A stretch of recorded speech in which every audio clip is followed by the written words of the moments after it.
दवाई कैसे खाएंगे? बुलबुल का प्लान हुआ सक्सेसफुल। वेदांत पुलिस स्टेशन के बजाय जाएंगे हॉस्पिटल।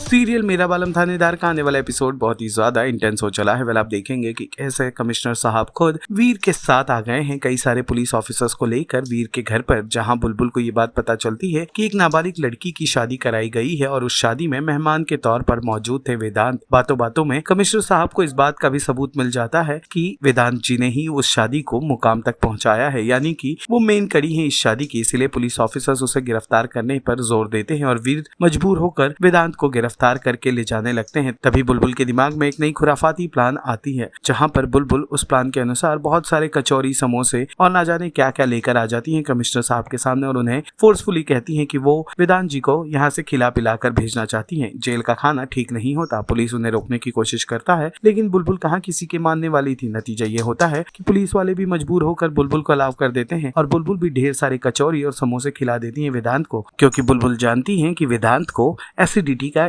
प्रॉब्लम है और उन्हें ये बात बर्दाश्त नहीं होती। वो सीधे चक्कर खाकर गिर जाते हैं। होता भी यही है। जैसे ही पुलिस वाले सारे चीजों को खाता हुआ देख लेते हैं वेदांत को, उसके बाद वो उसे ले जाकर घर से बाहर ले जा रहे होते हैं, तभी वो चक्कर खाकर गिर जाते हैं और बुलबुल इस बात से खुश हो जाती है कि अब वेदांत पुलिस स्टेशन नहीं बल्कि सीधे अस्पताल जाएंगे, क्योंकि उनकी तबीयत हो गई है खराब और बुलबुल का प्लान हुआ कामयाब। नहीं ना, आप तो अपना टिफिन लेके जाते हो तो आपको तो जेल का अनुभव ना हो, लेकिन मारे से पूछे। मारे को पता है वहाँ का खाना कैसा होता है, एकदम बेस्वाद। और हमारे पापा सब वहाँ का खाना ना खा पाएंगे, और अगर खाना ना खाए तो फिर वो दवाई कैसे खाएंगे?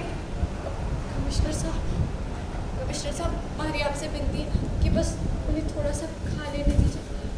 देखिए, इस दुनिया की सारी बींदनियाँ हैं ना, उनकी इज्जत अब आपके ही हाथ में। सोचिए, अगर हमारे ससुर ऐसे बिना खाए जाएंगे तो मासा की कीर्तन पार्टी में उनके दोस्त लोग क्या बोलेंगे कि कैसी बींदनी है, अपने ससुर को बिना खाए भेज दिया। आप इतने कठोर, कड़क, निर्दय नहीं है ना? हाँ?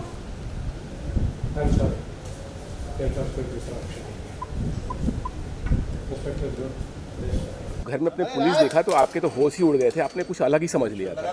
उसे ऐसा लगा था कि शायद उसके नाबालिग होने का सच बाहर आ गया, क्योंकि उसको इसी बात का सबसे ज़्यादा डर था और सबसे ज़्यादा वो अपने परिवार को प्यार करती है, तो वो उसके लिए देखना काफ़ी शॉकिंग था। फिर इवेंचुअली वो रियलाइज़ करती है कि किसी और का है। फिर उसको ये भी होता है कि अगर मेरी सच्चाई बाहर आ गई तो ऐसा ही होगा, तो काफ़ी डरी हुई है इस टाइम पे। तो पूरा परिवार सपने में ही आपने अरेस्ट करवा दिया था। यस, वो उसका अच्छा है, वो उसका सपना था। सच में अगर होगा तो उसकी हालत और ख़राब हो जाएगी, क्योंकि वो कभी नहीं चाहेगी कि उसका परिवार अरेस्ट हो, क्योंकि सबसे ज़्यादा वो अपने परिवार को ऊपर रखती है। सीरियल मेरा बालम थानेदार से जुड़े तमाम अपडेट्स को जानने के लिए टेली चक्कर को लाइक, शेयर, सब्सक्राइब जरूर करें।